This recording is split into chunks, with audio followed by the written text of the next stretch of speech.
Lonnie.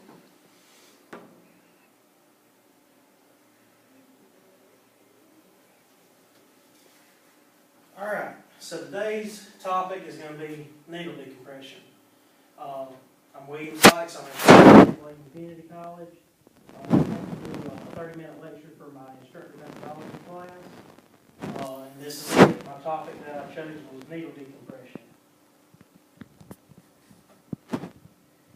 For those that don't know me, William Sykes, I'm an EMT paramedic with Bladen County and Duplin County EMS. I obtained my paramedic credential in 2013. I've been FTO on the truck since about 2015. So needle decompression, what, when, where, why, and how. That's going to be the topic of our discussion. We're going to go through all these and figure out what we know about needle decompression. Before we get started, who here has done a needle decompression or witnessed one? Okay, so a few of you. Okay, it's something that's not really done very often in the field, even though there are a lot of tension pneumothoraxes. It's just something you don't see a lot. It's not something everybody gets to see. So our class questions, these are the questions we're going to ask and get answers for. First, we're going to ask, what is a needle decompression? We're going to go through that, figure out what it is. We're going to ask, when do we decompress? Why do we decompress? Where do we decompress? And how do we decompress? Pretty much the same thing as our objectives. What is a needle decompression? We're going to define it and figure out what it does. When do we need to do it? Why do paramedics decompress patients? Where are the primary and secondary sites for needle decompression? And objective 5, how do we perform a needle decompression? We're going to walk through that. So what is a needle decompression, or needle thoracentesis as it's also known? Does anybody know? Inserting the needle in the chest to decrease the air and the pressure, which will shift the organs over to the opposite side, decreasing the cardiac output and putting them in cardiac arrest eventually. That's correct. What we're doing when a patient has tension pneumothorax, we're inserting a needle with a stiff cannula into the intercostal space, and it goes into the pleural space around the lung and equalizes thoracic pressure, causing the lung to reinflate. And by that lung reinflating, as Billy said, it's not putting pressure on the heart and causing it to have decreased cardiac output. The air trapped in the pleural space is what we call a tension pneumothorax. I've mentioned that a few times now. Very deadly condition. Tension pneumothorax is a condition where the patient's lung will not reinflate or has collapsed, as a lot of people say. You know, somebody's been in a bad wreck and they're in the trauma center, and people say, oh, well, so-and-so's lung collapsed while he was in the hospital. It can be caused by blunt force trauma or penetrating trauma, or you can have a spontaneous pneumothorax. A lot of your real tall, lanky athletes and all, they'll develop a spontaneous tension pneumothorax. No trauma at all, they're just walking around and all of a sudden they develop one. Pneumothorax is a very deadly condition, can easily be fatal if not treated. Insertion of a chest tube is the definitive treatment for patients with a tension pneumothorax. These patients definitely need to go to a trauma center. This is not a local hospital type thing. Unless you can't manage their airway, you definitely need to try and get them to a trauma center if it's feasible.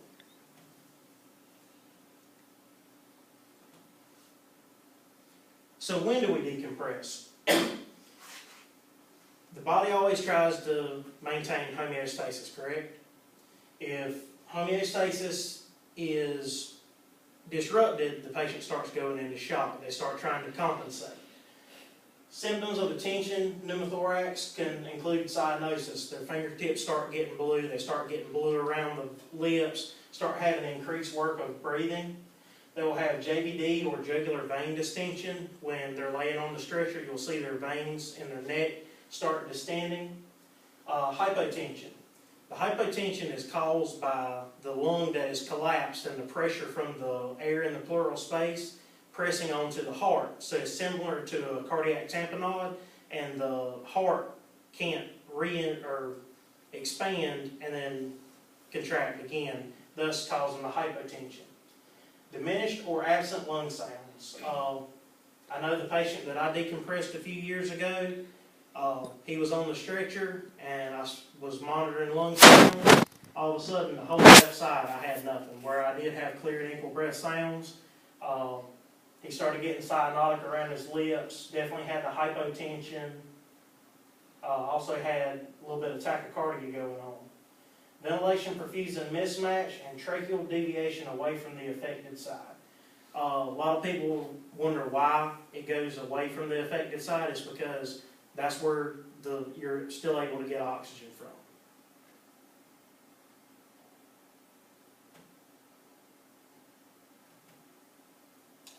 If not corrected with a needle decompression, a tension pneumothorax could be deadly for the patient. Remember, the body tries to keep homeostasis, and this greatly interferes with it.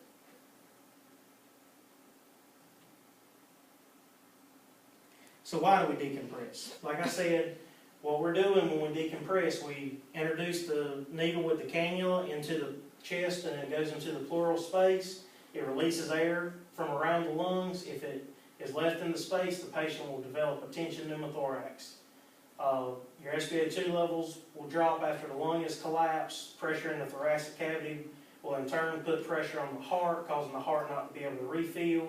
And like I said, it's going to be similar to a cardiac tamponade. This is the anatomy picture that I got. It's kind of hard to see a little bit, but over here is your collapsed lung. This is the air, the air-filled pleural space. Here's the chest wound. This is what we call a communicating pneumothorax, sucking chest wound. Air goes in, this lung is collapsed, and you see it starts putting pressure on the heart. Whereas over here, you have a normal lung with no tension pneumothorax, and the heart doesn't have any pressure, and it's able to expand and contract the way it needs to be able to output blood. I got this quote off of ncbi.gov. They're a medical site that keeps up with a lot of statistics. Traumatic pneumothorax is the second most common injury in chest trauma, accounting for 50,000 cases in a year in the United States. That quote comes directly out of last year. Last year in the United States, there was 50,000 traumatic pneumothorax cases throughout the U.S. I tried to find how many of those were from blunt trauma and how many of those were from penetrating trauma. Couldn't really get a clear answer on that one. None of the sites that I could find had the correct statistics or anything. Like I said, a communicating pneumothorax or a sucking chest wound can also develop into a tension pneumothorax. And due to an increase in violence in America today, we're seeing a lot more of these. You're a lot more likely to see one in the field. Any questions so far? Not a question, but just to reiterate what you're talking about with not being able to tell the difference between it being a stab with a knife versus in a car wreck. Mm-hmm. They don't let us detail anything that says it was a gunshot. You know, all we can say is it's a wound, Yeah. and that's probably why they can't separate it. Yeah. Because they don't let us, because of legal issues. Oh, yeah, definitely. So when confronted with a sucking chest wound, the appropriate treatment is to apply one of these, an occlusive dressing. Now, this here is more of a chest seal type, but an occlusive dressing, as we were taught in school, you put a piece of saran, anything like that, tape it on 3 sides. It acts as a one-way valve. That way, air can release, relieving the pressure in the chest, and then when the patient inhales again, it sucks down to their chest and creates a one-way valve situation. A lot of people go to the Asherman chest seals. It does the same thing. If you have a patient with a sucking chest wound. You apply it. When the air needs to go out, it comes out of this tube here, You can use it if you want to. or you can use it if you want to. No, I mean, you can. Yeah. You can use that. Oh, okay. That's, there you go. So it'll go just like this. Put that there. Patient needs a little bit. It comes out. They breathe back in. It closes back off. Some of the Asherman chest seals have an adapter in the back of them where they will attach to your needle decompression needle. None of the ones that I have here today have that, but that is an option for your chest seals.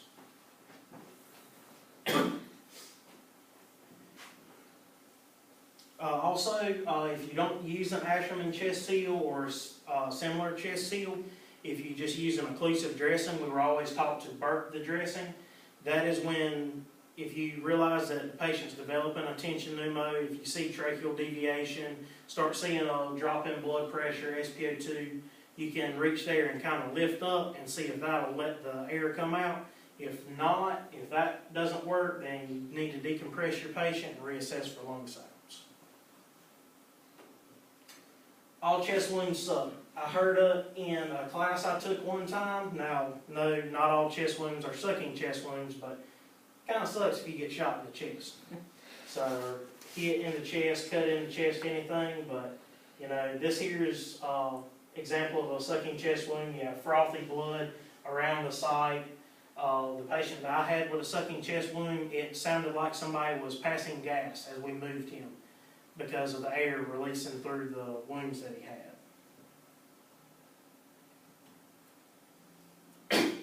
So war always brings change in trauma protocols. That's the one thing war is really good for. We always have a lot more trauma to deal with, and we get new studies on it, and the survivability of trauma patients greatly goes up. Some of the new studies coming out say that completely sealing a sucking chest wound and then automatically decompressing both sides is a greater benefit than using chest seals such as the Asherman, which is what we call a vented chest seal. Some of the newer chest seals, such as the Halo chest seal, which we'll discuss a little bit later in the lecture, completely seals off the wound. So, you know, always defer back to your local protocols, but this is some of the new studies that are being done. So where do we decompress? Current protocols and what we've always been taught, your second intercostal space between the second and third rib as your primary location for decompression. Your secondary location between the fifth, or in the fifth intercostal space between the fifth and sixth rib, mid-axillary. The first one is mid-clavicular. That's what I was always taught. The patient I decompressed in the mid-clavicular location. Any questions so far? All right, moving on. So here's kind of a detailed diagram. You have your first one, the clavicle is your first rib. There's your second rib, your third rib. That's the second intercostal space. There's the first. You go mid-clavicular, go straight down, put the needle right at the top of the third rib, and go inside. I have a Why do they have to be question. on top of it? Because there's blood vessels and nerves behind the third rib, and if you go straight between it, there's a chance that you could nick those blood vessels and nerves and cause the patient a lot of problems. Your second location, mid-axillary, between the fifth and sixth rib, what we call the fifth intercostal space. You go in always at a 90 degree to the chest.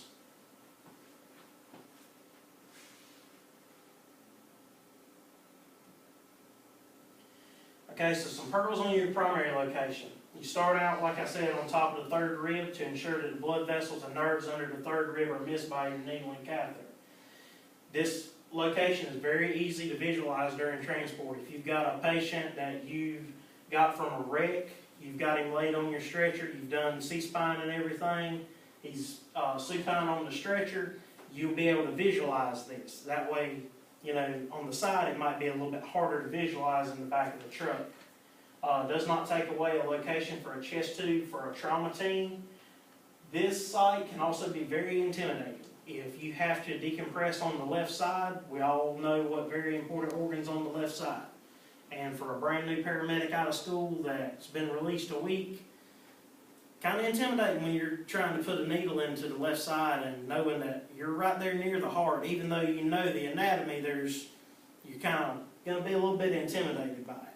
Let me ask you something. Is it still easily visualized if a person is obese? If they're laying down and they're, Very good question. Probably not, because the way that the people are in America today, we all are on the truck, we all see it. People are getting bigger by leaps and bounds. We actually discussed that a little bit later in the lecture. It could be a little bit harder to visualize, especially as with the catheter, the hub's very, very small, and you got somebody that's 800, 900 pounds as we see today. All the fat as they're supine just keeps falling back, and it might hide your catheter. Could even kink it and dislodge it. Secondary location pearls. Uses something that's still embedded in the patient's chest or wounds to prevent use on primary location. If you respond to a stabbing victim and they still have a knife stuck in their chest and about the area there, that site's pretty much done. You're not going to be able to use that because you never want to remove anything unless it's impeding with CPR. Harder to visualize when transporting. Like I said, patients on their side, bench seat's always on the left side of the patient, and if you have to decompress on the right side mid-axillary, it's kind of hard to see that, so you'd have to keep going back and forth between the right side and left. Takes away from the chest tube location for a trauma team. This has been something I've heard conflicting answers on. Some doctors will tell you that once you decompress on the mid-axillary side that they can't do a chest tube there.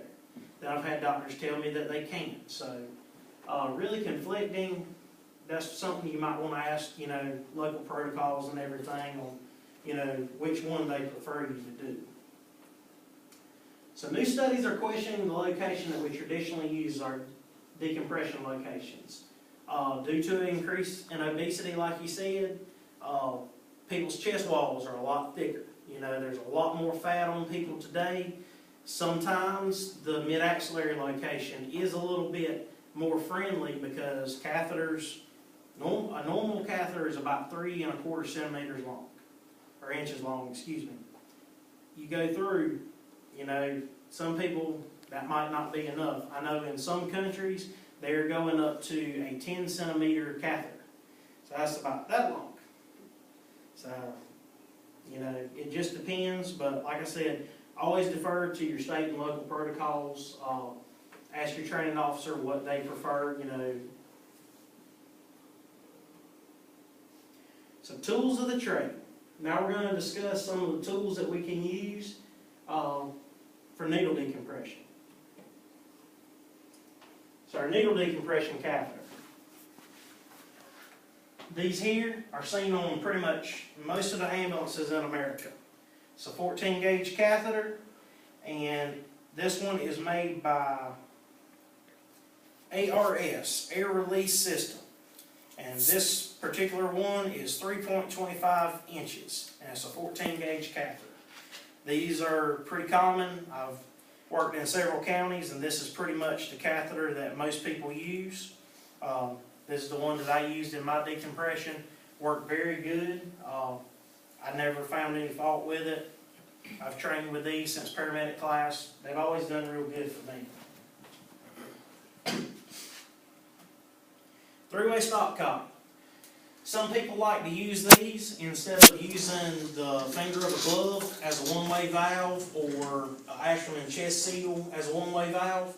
You plug it into your catheter, and when you feel you need to release some air, you turn your valve, release air, you turn it back to close it off. That way air can't be reintroduced into the pleural space, causing a lot more problems for your patient. These actually, most decompression kits that I've seen have at least one of these in a little baggie there, that way you can use it. Somebody also said that you could draw off blood if you thought your patient had a hemothorax. I don't know if I'd try that, but to each his own. thoracic decompression